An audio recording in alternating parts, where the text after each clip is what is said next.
Hello, everyone. This is Adam Meister, the Bitcoin Meister, the Disrupt Meister.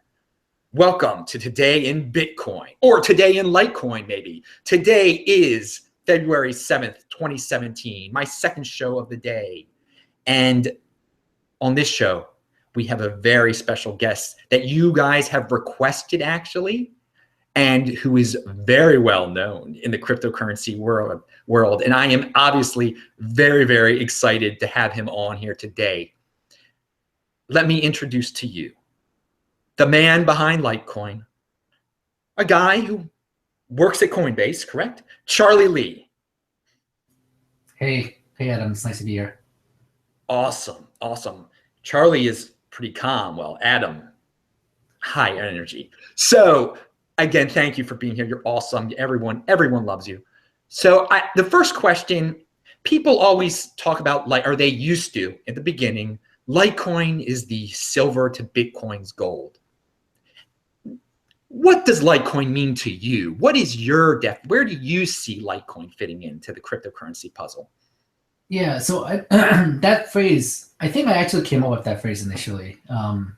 When I created Litecoin, I always thought Bitcoin was like digital gold. And before I found out about Bitcoin, I dabbled in trading like gold and silver, owned some physical gold and silver, and really understood how that was really money before fiat currency took over, right? So I actually did want to create silver to Bitcoin's gold. So that was like my purpose of creating Litecoin. And so the whole thought was that Bitcoin would be used for like large transactions, large purchases like houses and cars, and maybe moving money between banks. And Litecoin could potentially be used for smaller purchases like coffees and meals and stuff. But I actually did see the scaling problem like happening eventually, because Bitcoin cannot really be like everything to everyone. So initially, when the first few years when people were using it, the block rewards were paying for everything. So the fees were low, it's decentralized, transactions were fast, blocks were empty, and highly secure. It just worked perfectly as a store of value and a form of payment. And it was like people just got really excited because it was like a perfect money, right? But being decentralized means that it's not efficient, right? If you want efficiency, you want one server running something and that handles everything, and it doesn't have to talk to 1,000 other nodes and try to come up with a consensus. So by definition, decentralization means inefficiency. So once a block reward starts decreasing, what's going to happen, right? You have to make a trade-off. Do you want low fees, or do you want high security? Do you want decentralization, or do you want fast payments? So, I mean, back then I wasn't thinking that clearly about it, but I had a notion that we would need something like a silver to Bitcoin's gold, and I just put forth Litecoin, which is a copy of Bitcoin with a few changes so people can mine on CPUs, and also reducing the transaction confirmation times, because 10 minutes seems just way too long and way too conservative. And that was it. And it became a much bigger hit than I had expected. Well, yes, and we love you for it. Everyone is happy that there is a Litecoin in this world, I think, because it was an honest start, and it was, I mean, people consider it the first altcoin, which I guess it was. Now, we know that there are issues in the Bitcoin world right now, and segregated witness implementation, Segwit, is on the table. And I just want you to make it clear, you support Segwit in Bitcoin and you support Segwit in Litecoin, correct? Correct. So just a little bit about Segwit. So I found out about Segwit like it was 2 years ago at the Scaling Bitcoin conference, when Peter really basically came out of nowhere with this proposal that blew everyone away. If you were there, you were like, wow, this is like something that kills like 5 birds with 1 stone. And the beauty of it is it can be done with a soft fork. So it was pretty amazing. I mean, it's a really ingenious solution to, I mean, it solves transaction malleability, which is a huge pain. Transaction malleability gives life to Lightning networks. It solves like the quadratic hashing problem where someone can attack Bitcoin even now with a huge block, causing everyone to take forever to validate it. What else does it solve? Like just basically moving the signatures to a separate place makes it so that you can just prune it, right? After a while, signatures don't really help that much. Once like a transaction is deep in the blockchain, like weeks back, there's no way anyone can undo that transaction. So you don't no longer have to like verify that the signature is correct, because when it actually did happen 2 weeks ago, millions of nodes or whatever, thousands of nodes and miners all verified it. So you can be pretty sure it's good. So you throw this extra data away, right? There's lots of good stuff in Segwit. Let's see if I can think of what else is good. Yeah, I mean, and the other thing is it increases the block capacity by almost 2x. And all that can be done with a soft fork. And I mean, back then, people were talking about like, oh, how dangerous a hard fork is. It could potentially split into 2 coins. A lot of people were like, oh, that's BS. I mean, even Brian Armstrong came out and said like, there's no way that's going to happen. And then it happened with Ethereum Classic. And people realized, wow, this is like really bad. With Ethereum, $1 billion market cap, it was bad, right? But it wasn't that bad because Ethereum was just experimental. It was trying to do something different. But if it happened to Bitcoin, if Bitcoin split into Bitcoin Classic, or Bitcoin Limited, or whatever you want to call it, or Bitcoin 2 or something like that, like it's going to set the whole cryptocurrency movement back by like 5 years, right? New people will come in and say, wait, what is this? I mean, Litecoin already confuses people. So if you come in and say, oh, there's actually 2 Bitcoin, one does this, one does that, and pick and choose. And then I like hurt everyone. Yeah, go ahead. I think it's a nightmare scenario. I mean, I don't know why people could not learn from this, what happened with Ethereum. That was the test net for this, should we say. Yeah, and Ethereum had like maybe 10% of people. I mean, I was on the Ethereum Classic side. I thought what they did was just wrong because the whole point was uncensorable transactions or code or applications, and they basically went and censored an application. But that said, there was like 10% of people who were against it. It's hard to tell, right? And even then, it's split into 2 coins. Bitcoin, looking at the current like scaling debate, it's almost like half, or maybe, I don't know exactly. It's hard to tell because people are loud on Reddit and on Twitter. You just don't know what the real consensus is. So if we do anything, a hard fork in a controversial way, it's going to split into 2. There's no doubt about that because it's controversial. So I feel, now staying on this segregated witness subject here, but putting it on the Litecoin here, I feel that there's a special relationship between Litecoin and Bitcoin. And I feel like Litecoin is one of the few coins out there that has no problem being the number 2 to Bitcoin. It's not trying to overtake Bitcoin. And I don't think there's anything wrong trying to be the test net for Bitcoin. Just improve, doing the things that they're slow to do before they do it. And I think that's actually a way to get people interested in Litecoin. Yeah, do you agree with that? Yeah. I mean, ever since I created this coin, I wanted to be a complement to Bitcoin and not competing. And one of the things I made sure was that Litecoin, I mean, people criticize it, but I did it on purpose, is to keep the Litecoin code base almost exactly the same as Bitcoin so that any improvements with Bitcoin can be easily ported over to Litecoin. And only changing a few things that I thought needed changing, fixing a bug, a difficulty retargeting bug,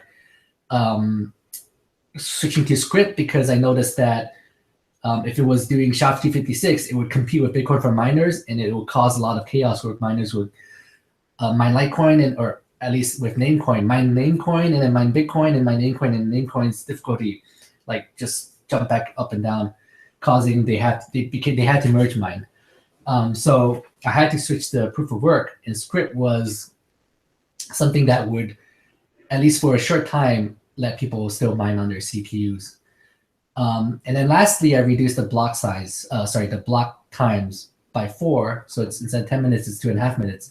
So it's faster. I figured that's safe, at least safe enough. And because of that, it made it 4 times as many coins, and that was it. That was like the major stuff I changed. And I made sure the launch was very fair, and there was no pre-mine or anything like that. So nothing shady going on. So because of that, it's very easy for Litecoin to get to take advantage of all the improvements that Bitcoin developers have done over the years. And the Segwit thing is interesting because it's something that it's a huge change, but it's something that's been very well tested.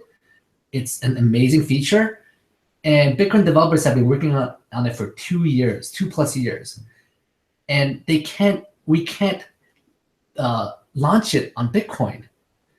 So if we manage to launch this on Litecoin, this will be like the first time in open source history where like the fork is able to like use code written by the master branches developers before the original software can do that itself, which is like, that's weird. So we can like steal Bitcoin's code and have it work on Litecoin. So that's actually pretty interesting to me. Yeah, I think it's awesome.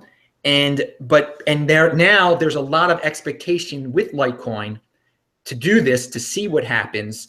Because there hasn't been much news in the Litecoin world or that the rest of the crypto world knows about lately. This is the big one right now. So my question for you is this a make or break moment for Litecoin? If they, for some reason, if segregated witness doesn't start on Litecoin, is this like the end? Or I mean, I don't want to create any FUD here, but it's a legitimate question that I've been asked. How should I say this? So the reason why Segwit is not activated on Bitcoin is purely political. Like some miners, some users are pushing for initially like Bitcoin XT, then Classic, now Bitcoin Unlimited, but basically pushing for something that I think is bad for Bitcoin. Like Bitcoin needs to be the most decentralized and most secure network, and focus on that first, and then try to scale, but make sure it's scaling safely, right? Doing BU is just so reckless. Bitcoin Classic was reckless, Bitcoin XT was reckless. So having this political issue come up, it's preventing Bitcoin from improving. And Segwit, no doubt, is a huge improvement. It's like a no-brainer to me. So the good thing is Litecoin does not have a scaling solution. Does not have a scaling problem, right? One thing I mentioned previously to people is if Segwit did not include a scaling, like a scaling improvement, there would be less opposition. Which is like, if you think about it, that is just dumb, right? If Segwit did not double like the capacity, BU people would be like, oh, that's okay. We'll soft fork that, but we still want a hard fork. But because it included a capacity bump, it's being blocked. How silly and stupid is that? So I don't want this like silly Bitcoin politics to come into the Litecoin world, because Litecoin does not have a scaling problem. So if people are gonna say, or miners or pools are gonna say, we don't want to do Segwit, not because it's not good technically, but because of scaling issue, I'm just gonna tell them to like I don't want to talk to them, right?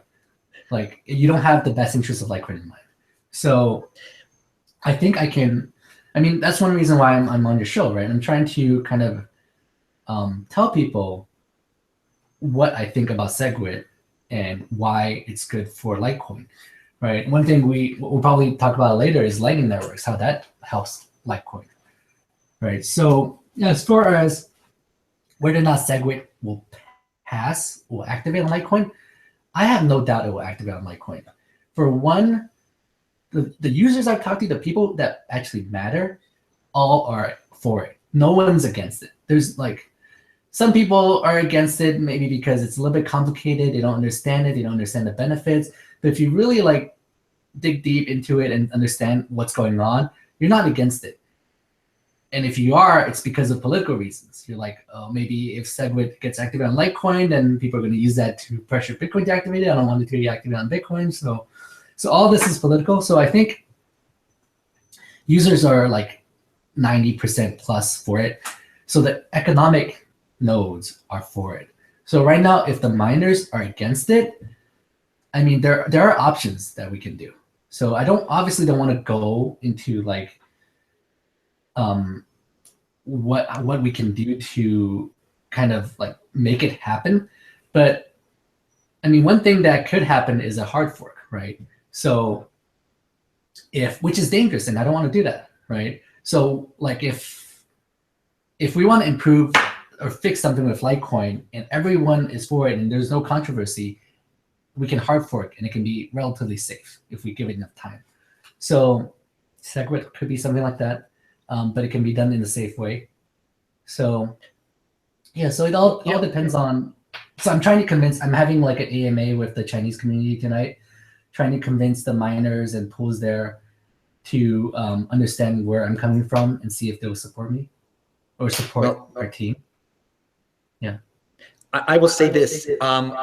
This is marketing. This is. Whoa! You got me. You got me on echo here. So you must have opened something. Okay, that's better. All right. No, I was going to ask you about the lack of marketing in the Litecoin community, in the cryptocurrency space, and you basically are saying you're out here on my channel. You're going to talk to the guys tonight. That's marketing. I feel there is a lack of marketing of these just overall of Litecoin to the entire crypto community, but the Litecoin community itself should be actively creating a marketing plan to get everyone comfortable with this segregated witness, so that there are no arguments, so that if you're considering not doing it, there's going to be some sort of almost a pressure on you, like, well, everybody else is talking about it. Because right now I don't feel like I don't know if everyone else is talking about it. I don't feel. And it could easily get to 75%. I think it will. I don't know if they're going to have a difficult time doing it, but I think it'd be a lot easier if this was, because this is a huge event in Litecoin. It should be all over all the coverage on the internet of the pages that talk about cryptocurrency and stuff. So I think the outreach you're doing is marketing, and sure. It's great. And I just wanted to hear your opinion on the lack of, is marketing thought of as a bad thing amongst technical people in cryptocurrency? Do you think, is it considered taboo or just something you don't want to touch? I think it's just technical people are not necessarily good at marketing. So, yeah, and messages get confused. So so they're not good at it. So they don't do it. From my point of view, I mean, in the end, like Litecoin, Bitcoin, they're currencies, right? Or they're trying to be money. So you don't see like people marketing the euro over the dollar. Please use euro because euro is so much better than dollar, right? And I don't go out and do that, right? Some currencies go out to Bitcoin conferences and buy ads, or do like going to like different merchants, trying to convince them, or different exchanges, trying to convince them to accept it, doing a lot of like spending a lot of money on marketing. Unfortunately, like Litecoin, we don't have money to spend on marketing. We're all volunteers, and we're volunteering our time on development. So we do have like an association that spends some of its resources on marketing and stuff, and creating, helping us like keeps some Litecoin services running, stuff like that. And one thing I wanted to mention though is that recently I've been spending a lot more time on Litecoin because I want to help getting the segregated witness feature activated on Litecoin. And I'm spending like almost all my time on like getting the message across as opposed to coding. I haven't touched Litecoin code in like so long. It's not that I can't, it's just that I feel like my time is better spent trolling Twitter and Reddit, trying to get the message across one word and other, that why segregated witness is good for Litecoin and also good for Bitcoin, and why that is good for the whole crypto sphere. Well, I think you're leading by example with that. You are in fact a volunteer for Litecoin, and you're showing the other people out there that have the marketing skills, perhaps they should be volunteering, also spreading the word, because in the long run, if you're a member of the Litecoin community, you hold Litecoin, and this is what I believe, and you hold Litecoin and you volunteer to help do marketing, just grassroots stuff, your Litecoin will go up in value. So it's very much, it's a volunteer type of thing, but in the long run, it'll be very good for you, for the coin financially and yourself. So I mean, I think you definitely understand it, and I think in a forum like this, I just wanted to put it out there because I know a lot of Litecoin people are watching, and a lot of other cryptocurrency people are watching right now. So I think there is a complete lack of marketing in the entire cryptocurrency space. There are ways to do it as a volunteer and not get paid, but you are going to get paid in the long run because your coin's going to go up in value. Yeah, the real problem with that is that there's like a freeloader problem, right? You can not do anything, and someone else is doing the marketing, the price goes up, and you make as much money as someone else.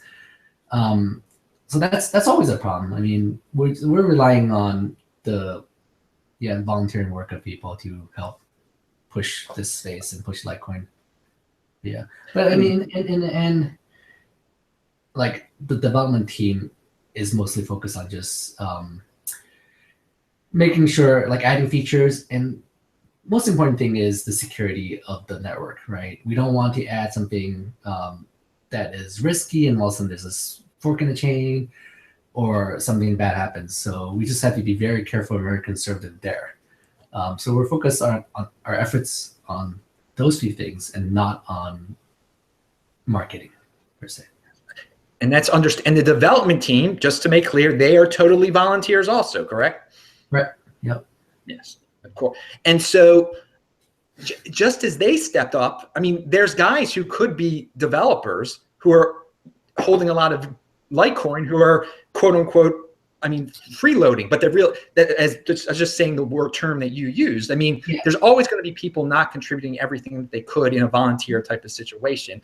And my point is that some of these marketing volunteers, I'm saying in every cryptocurrency, it's time for you guys to step up because there's a unique opportunity out there. I don't think, I think there's, obviously there should be a lot of focus on development for every single coin out there, but hardly anyone is getting onto the marketing side. And when they do, like Dash, they get attacked a lot. Now, we're not going to get into all that stuff now and how they arrange their marketing.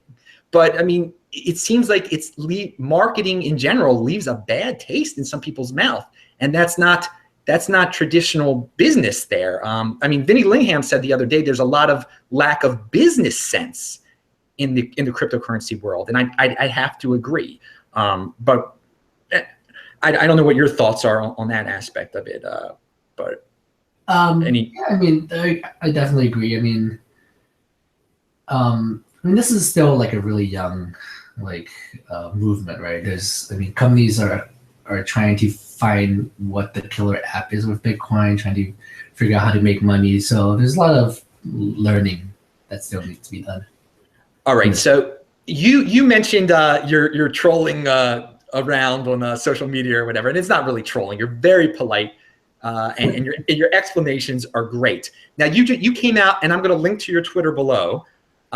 You came out with an awesome tweet the other day, and there's a siren going on in the background. Sorry about that, everyone. But you came out with an awesome tweet the other day where you gave what makes you want to get interested in an altcoin? What are the specific qualities? So I'll mute me here. Tell me about that a little bit.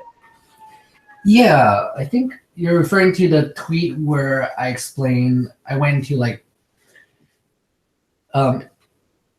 few properties of coins that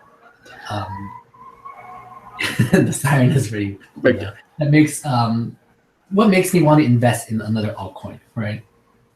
So yeah, so I mean I've been in this space for a while, right? I was the first altcoin is actually Namecoin, and after that there were a few others like Xcoin, IOcoin, Solidcoin. I can go on and on. There were like a dozen or so altcoins before Litecoin came out. And one of the things I noticed with all these other altcoins, I mean, other than Namecoin, is that the creators of those altcoins were all like trying to strike it rich. They saw Satoshi made a lot of Bitcoin or money, and they're like, I can do this too. It's just I copy this, I make some changes, I pre-mine some coins, I make it like be very loud about it, get a lot of people interested, and then I can potentially make a lot of money. And that's what happened with a lot of these coins. Some coin pre-mine like 600,000, a coin pre-mine 7 million coins. It's just ridiculous. Like, I mean, it was small scale compared to what happened like in 2013, where all coins exploded. But even back then, I saw like human greed, right? And that just turns me off like big time. So when I'm looking at a coin, is one of the main things I'm looking at is whether or not it was fairly launched, whether or not the developers really actually wanted to create something that improves on something, or were they actually just they have a neat idea and they think, hey, this can actually make me millions of dollars. I'm going to do an ICO. I'm going to sell coin tokens for millions of dollars, but these tokens are actually really not that useful. It's just for me to make money in a kind of semi-legit way and get a big payout, right? So I look at that, and I mean, I spot like it's pretty obvious to me when some of these coins are just scams. I mean, they may not be like, I mean, scam is like a really harsh word and it's overused. These coins may not be like, developers may have decent intentions. They didn't come out to try to scam people, but they were designed in such a way that it would bound to become a scam. Like where coins inflation was really high initially, like you do instant mine. When you're mining initially, you make a lot of money, a lot of coins, and then afterwards the network cannot survive because it's not designed properly. So one thing, like when I designed Litecoin, I knew like Bitcoin worked. Satoshi's block reward halving schedule of halving every 4 years works. The reason why he did that is because you want to give Bitcoin time to grow, and then eventually it will have enough transactions where the transaction fees can pay for the miners. So initially the block rewards are high, but it gets halved every 4 years. Some coins like Dogecoin, for example, reduced that to every 2 months, and that was just that could not survive. And they had to merge mine because the coin just could not keep itself alive because the block rewards were just halving too quickly. Stuff like that. I mean, it wasn't trying to be a scam, but it turned out to be like not sustainable. So I think the intentions of developers are really important. Competent developers are really important. Some coins had good intentions, but did not really have a competent team. Let's see, what else did I say?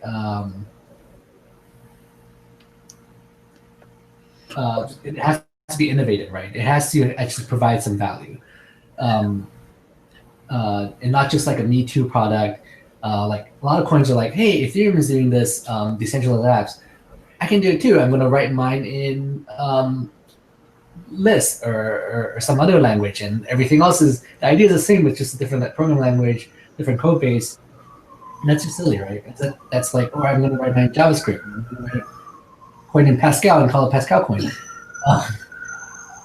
Stuff like that. I mean, I'm not gonna I'm not trying to say Pascal coin is a scam, because I don't know. I haven't really looked into it, so don't like take that like in the wrong way. But things like that just like bothers me. Where it's like a solution. A lot of them are like solutions looking for a problem. Like Steemit, for example. It's like, hey, I want like decentralized Reddit. Yeah, it's awesome. There's a reason why decentralized anything is decentralized everything, right? And then you look back and say, like, why? Like, a centralized Reddit works very efficiently. Why do you need a decentralized Reddit or stuff like that? It's just you have to pay attention to. And then, well, let me ask you. You touched on. I think you say your tweets are very well read. People really listen to what you say.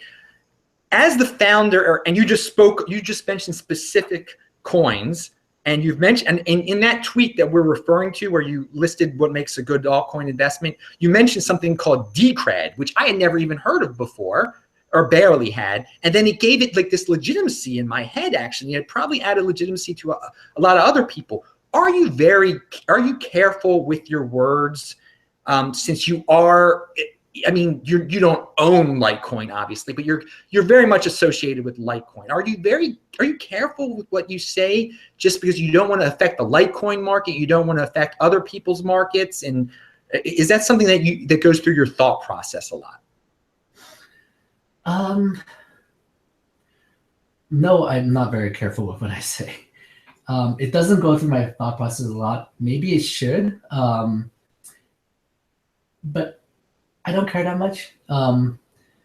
I say what I think, and if it, like, for example, like Decred, like people are saying like, why are you pumping Decred? And I'm like, I really like the coin. I think it's very innovative, and it's doing something that no one has been able to do before. It has a really strong team, and if you try it, it's actually it's a fun coin to play around with, the staking part of it. And yeah, I mean, I do own some because I think it has good potential, and I see a lot of good things about it. And because I'm influential, it kind of pumps the coin. But I'm not doing it. So I have no. I don't feel guilty about it because I'm not doing it to make myself rich. I'm not pumping the coin and then selling it. I'm buying and holding, and spreading the news that this is a great coin for people to check out, and that helps the value grow, which is good for everyone. But I'm not trying to pump and dump it, so I don't see anything wrong with that. And I do comment a lot about Litecoin. I mean, I talk about when I buy Litecoin, when I think it's underpriced, when I think,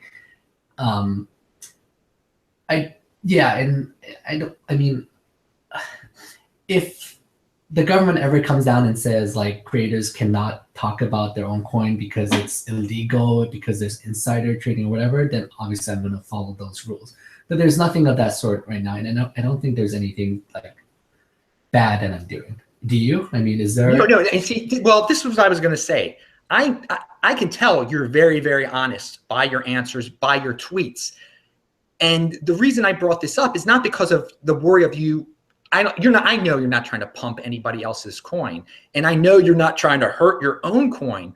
But there's some times that you're so honest about Litecoin, it's almost like it's FUD. I mean, I forgot what it was, and so I think maybe when I even asked you the question, maybe you thought about that. Well, maybe do I say too much about Litecoin that could hurt, that could do the opposite? You just addressed all the issues of, pumps but you're so honest that I think you might have to watch your words when you're just way too, like, people might interpret it as FUD when you don't even mean it to be that, but there might be panic. But like in the end, I think if I'm being honest, everything else will fall into place. Like I told people, my crypto portfolio, I had like 9% Litecoin. This was like a few weeks ago, and I'm not gonna lie about it. It's the truth, because Litecoin price dropped like 90%. So initially it was 50 Bitcoin and Litecoin, and after a few years, it's now like whatever 80 Bitcoin and 9% Litecoin, and I bought some other coins. It's a truth, and then people are like, well, you shouldn't say that because it means like the Litecoin creator doesn't actually believe in Litecoin as much. But I mean, it's a truth. You can take it whatever you want. I did not pre-mine Litecoin, so all the Litecoins I bought, all the Litecoins I have were either mine or bought, just like everyone else. So, and I hold Litecoin. I believe in it. Recently, I bought more of it because I think that Segwit would help it. I want to. I think it's going to, like, it will go up in value with respect to Bitcoin. And I was public about it. And I mean, in the end, I don't care about the price of the coin. As long as Litecoin doesn't die and go to zero, I'm fine with it. I mean, it's, yeah, I mean, we're not, like, as developers of the coin, we're not focused on like the day-to-day price of Litecoin. If we're coding to try to, like, pump up the price and get more investors and just get more people excited about it and have the price skyrocket, go towards the moon. If we're doing that, we're gonna put like really bad features in Litecoin that would that hurts Litecoin. Other coins do that. I won't name specifics, but coins do like, hey, we want the price to go up, so let's reduce the amount of coins in circulation, and the price will go up obviously because there's less emission. But that's bad, right? That's like you're just making the early adopters wealthy, just to like you're reducing supply artificially just because you want to pump the price. And doing stuff like that is just really bad for the long-term future of your coin. So we won't do that. And I don't care what happens. Litecoin can go to $2, can go to $1, like in the next week, whatever. As long as we can get Segwit activated within a year, and we can get Lightning Networks on Litecoin, I'm okay. I believe Litecoin will have a good future if we can do that. All right, now speaking of the future, I had a future question for you, and it involves altcoins and it involves Litecoin. Let's pretend it's June of 2020 now, and the Bitcoin halving is about to happen, or it just happened. How many altcoins will have survived from now to then? And what do you foresee for Litecoin by then? But most importantly, how many altcoins will have survived? Why did X amount survive? And what are the purpose for these altcoins that made it to 2020? I mean, surviving can mean different things, right? If you have one node running, you can keep a coin alive forever, right? So coins can survive with like really low market cap, a few users, and that's fine. In terms of like having coins of significant value and actually like moving the market, being used, I think there won't be that many, maybe 5 to 10, right? And they will have different use cases. So, like I said initially, like Bitcoin cannot be the coin for everyone because it just can't, right? Some people want like fully anonymous fungible coin, like Monero is one of these coins. At least it hasn't been broken yet, right? The fungibility. It may prove to be really strong. Bitcoin, I don't think can become as good as Monero because Monero is like every single transaction is hidden. Like there's nothing is, well, that's what they want to be. Nothing is visible. So Bitcoin will never get there. Like it will always be controversial for Bitcoin to actually look. I mean, look at how hard Segwit is. If we add like privacy to Bitcoin, like it's really hard to get through, to get adopted. So there will always be a section of users, potentially because they want to buy drugs, or potentially because they don't want to be tracked. Because like I bought some coins from an exchange, I sent it to a merchant, or actually to a friend for and then he saw like how many coins I bought because he can link back and see, oh, it came from a stash of 20 Bitcoins. So you definitely have that many Bitcoins. It's like, okay, now like for some, like because of that, he knew how many Bitcoins at least that purchase had, or Litecoins. But with Monero, I bought some Monero recently, and I pasted I copied and pasted the transaction hash in the block explorer to some friends, just to show them that I can show you the transaction that I withdrew Monero from the exchange, and you have no idea how many Moneros I got. You have no idea like what my address is. You will have no idea when I actually spend it. You will have no idea if I'm using it for anything, right? And that's pretty powerful. And that's something that Bitcoin cannot do right now and may never be able to do. And then like there's like coins like Ethereum that's trying to be a decentralized application platform. That's something that Bitcoin has actually actively went against when it reduced the number of opcodes, because in order to become like the most secure, trusted store of value, it cannot have opcodes that can do random things that could potentially have bugs that leads to people losing money.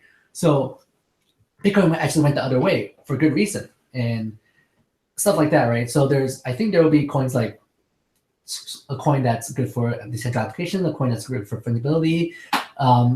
I think Litecoin will work closely with Bitcoin via Lightning Network to provide store value and transactional capability, like payment method for a lot of people.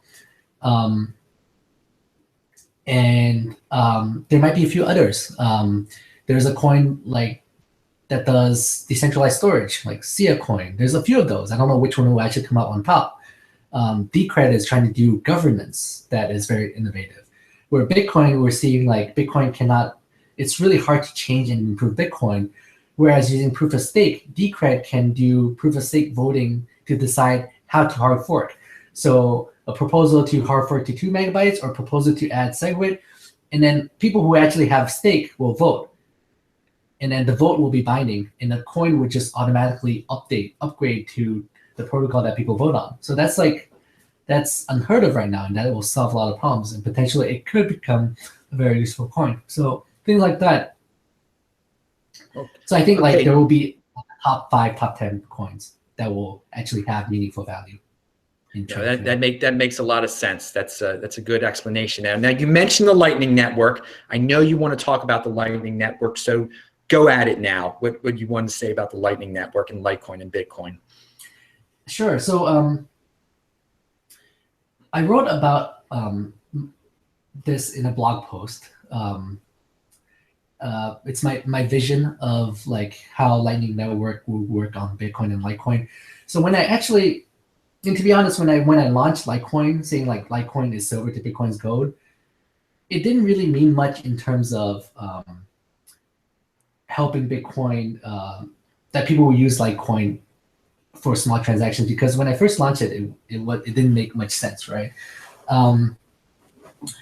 But now with Lightning Networks, I see like the true potential of Litecoin. I see the true potential of Litecoin, which is that what Lightning Network provides is ability for cross-chain payments. So if you have Lightning Networks on Bitcoin and Lightning Networks on Litecoin, you can potentially pay someone using Litecoin and they will receive Bitcoin, or vice versa. And because it's all connected, you can have pathfinding algorithms that find like the lowest fee. So potentially paying them, because Bitcoin is still going to be it will still have a small block size for security reasons, and because maybe it's just not easy to hard fork. I mean, never hard fork to a larger block size. So fees will be high. So because the blockchain fees will be high, the on-chain fees will be high, Lightning Networks on Bitcoin will still have relatively high fees. It likely will not be able to do microtransactions. Or maybe it can, but I'm just saying like, actually, take it back. I don't think it can do microtransactions because Lightning Network nodes will have to charge based on the value. We'll have to charge these transactions and based on how much it would cost them to put these on-chain transactions onto the Bitcoin network. And because that's high, they're going to have to charge more. Whereas Lightning Network on Litecoin will have lower fees. So potentially, in order to send money from A to B, you might want to go through Litecoin for lower fees and come back to Bitcoin and do conversions. Basically, a node is broadcasting saying, I'm okay with converting 1 Bitcoin with whatever many Litecoins, and then another node would do the opposite. So you go through Litecoin and then come back to Bitcoin and do a payment, and all that will be kind of hidden, invisible to the user, and it will be fast, right? So that's something that I can potentially see happening. And Bitcoin with Lightning can do a lot. Add Litecoin with Lightning, it can just compound the amount of users we can support. So you see Litecoin, the Lightning Network on Litecoin as like a mechanism to kind of join the two coins to help Bitcoin out, and behind the scenes mechanism. Yeah. The example I gave in my blog post is that Bitcoin is like a city where there's just so many cars, too many cars around, too many people. Litecoin is a city next to it that is empty. It's not used right now. It has all the infrastructure similar to Bitcoin, but it's not used.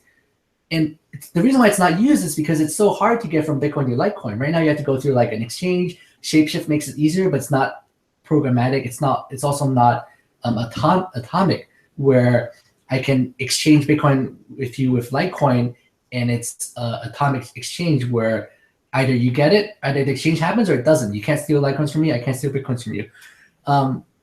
So what Lightning Network provides is building like bridges or highways, and it helps Bitcoin. But the beauty of it is once you build those bridges and highways, they actually can connect with each other.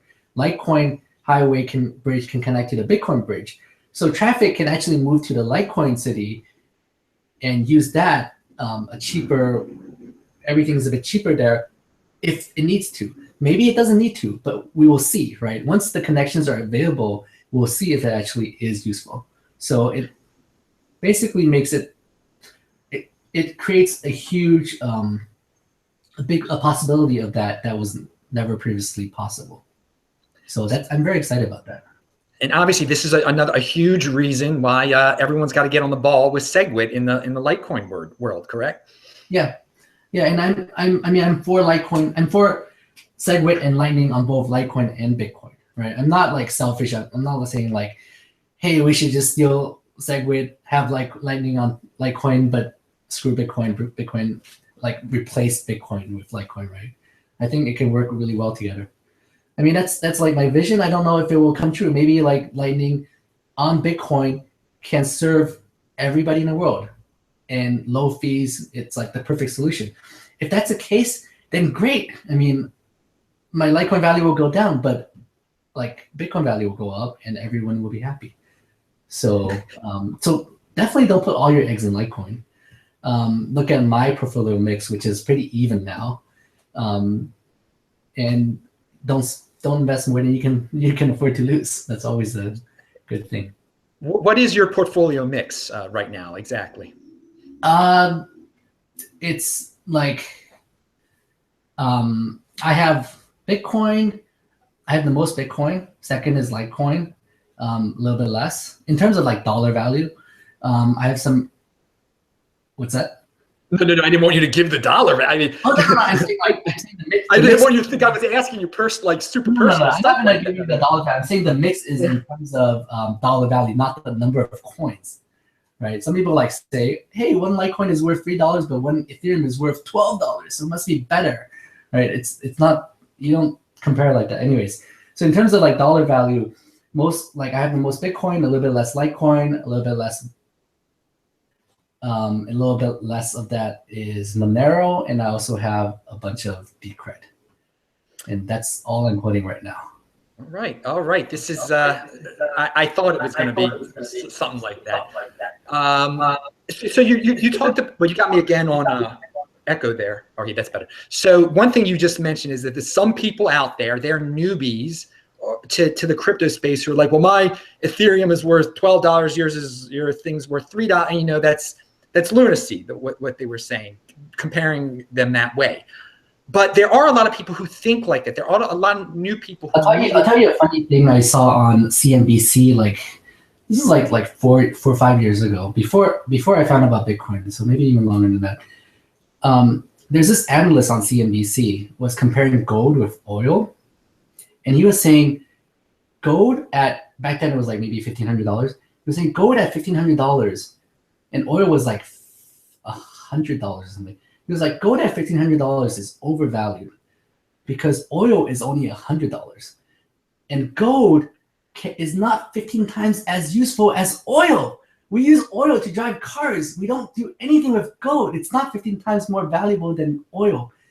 And I was like, this is CNBC. And they're comparing an ounce of gold with a barrel of oil and using that as reasoning why gold should drop in price and oil should go up. And that is just that's pretty ridiculous. But that shows you in the financial world, even in the investment world, there are people with mathematical deficiencies or mathematical confusions, and they're entering this altcoin world, crypto world, Bitcoin world, whatever you want to call it. So there are people coming in with some messed up mathematical stuff in their head, and because of that, people are getting caught up in scams.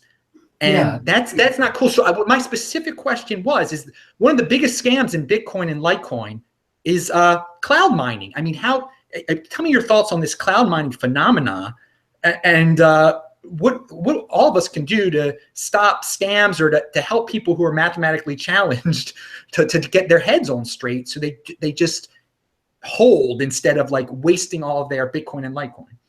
Yeah, I mean, cloud mining, I don't know, is there a legit one today? I mean, I don't know. So like, I think it was Gavin and Dreesen that mentioned this like way back when. He said cloud mining, I think it was him, I don't quote me on it. Someone said cloud mining may not be a scam, but it will become a scam. Like because there's the incentives of cloud miners to become scam is just too great. So like, you're buying hash rate that you don't see, and then you're getting Bitcoin in return. You're paying Bitcoin initially, and then you're getting Bitcoin back in return. So I mean, what's the point if the cloud miner is actually hosting mining machines and it's making more Bitcoins with the Bitcoin they put in? Then why don't they mine themselves and not give you the bet profit? If they're going to give you the profit, then there's something else is going. Then it's like a Ponzi scheme, because why would they give you more profit and not keep it themselves? So cloud mining is kind of like, it will lead to a Ponzi scheme, and I believe that, and it's kind of silly. So yeah, and there's tons of other scams in this community. I mean, it comes with money, I guess. When there's money involved, there's scams. And people just do not understand math. Your gold oil example gets transferred into this space over here. Now, Yeah. we're gonna even like when people compare market caps of coins, they don't look at trade volume. So like, this two coins can have the same market cap, but one has like 10 times the trade volume, and that matters a lot, because what that means is if you try to like pull coins out of that market, try to sell your stash, you're gonna like kill the coin if it has very low trade volume. So even then, like, people don't understand it. And then people talk about like Bitcoin dominance, right? Like coin market cap has like, Bitcoin is worth whatever, 12 billion, 15 billion dollars. All the altcoins are worth like $1 billion. Bitcoin is 86% dominant. But they don't realize like Bitcoin is actually more dominant than people realize, because Bitcoin has so much volume that you can pull a lot of money out of Bitcoin without moving the market. Whereas all these, like, if you add up, there's like $1 million of coins. You cannot pull like $1,000 out of that $1 million coins without dropping that market cap to like $1,000. So even though the market cap is, you see it being $1 million, in reality it's only $1,000, because you cannot pull $1 million out of it.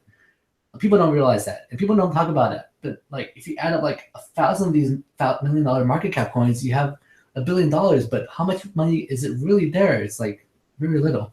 Wow. So, at that point is one that I know Tone Vase, if you're watching this, Tone Vase, woo, you must be, you're going to use that one too now, man. That was a great observation on your part, Charlie. I mean, that's all. I never thought of it that way.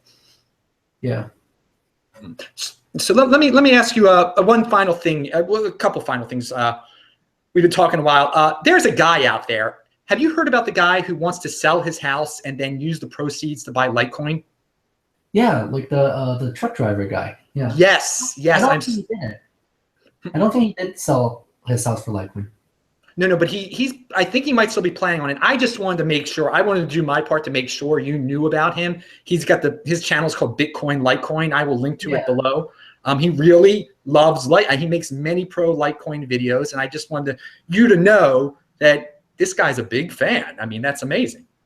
Yeah, I posted on one of his videos. I called him Litecoin Jesus, because he's like the Bitcoin Jesus for Litecoin. He's cool. And I do hope he doesn't sell his house for Litecoin, because that's too crazy. I mean, unless he has like 10 houses, then sure, sell a house for Litecoin. But if it's his only house, I wouldn't recommend selling your house for Litecoin.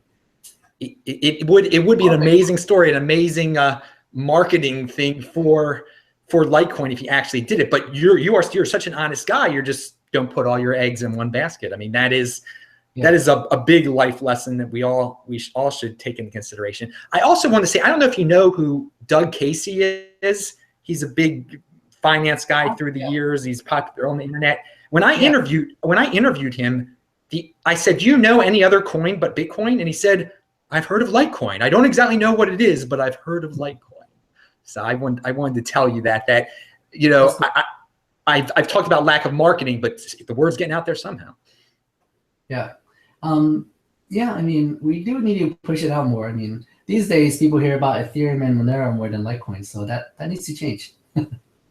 And you did your part today, because this Segwit thing, all the things you explained with Lightning Network, this is huge. So if you are a Litecoin person out there, or maybe even not, just spread the word about this, because in the long run, I think I've made videos about this. It's going to help Litecoin. It's going to get Bitcoin to get off their butt and adopt it also, and it'll help both coins, I believe. So are there any closing remarks, anything else that we left out that you wanted to say or anything? The floor is yours. Let's see. I do hope that Litecoin can do some good, right? A lot of like when I first launched it, for the next like few years after, I mean, all the Bitcoin maximalist people were calling Litecoin a scam, and it's like there's no reason to use it, there's no reason for it to exist. Luke Jr. thinks that it should die, and it's a Ponzi scheme because it has no value. So I like if Litecoin is actually able to help Bitcoin get past this scaling deadlock, I hope we get some redemption from that. So I hope people will actually realize that there is some value to having a currency like Litecoin. Even if you don't use it, it's not a scam, right? It's some people, there's a value to that. So I hope people will realize that one day. Some people may not, but trying to spread the message a bit. Well, that is actually an awesome conclusion right there. Well, this has been fun. I hope everyone has enjoyed this great opportunity. Charlie Lee, thank you so much for being on the show today. Thank you. Well, everyone, that was my second show of the day. You can actually click visit my channel at disruptmeister.com. That's a really easy way to get to my YouTube channel if you're new to this channel, or you can look up Bitcoin Meister on YouTube. But as you will see earlier in the day, I posted a video. I interviewed a guy in Zimbabwe about his business that's centered around Bitcoin. So it'd be awesome if you check that one out too. So again, I'm Adam Meister, the Bitcoin Meister, the Disrupt Meister. Remember to subscribe to this channel, like this video, share this video, tweet it out. Please check out the notes section below. Also, we've got some really important links. I am going to join you guys in the chat session after this for a little teeny bit. Bye-bye, everyone.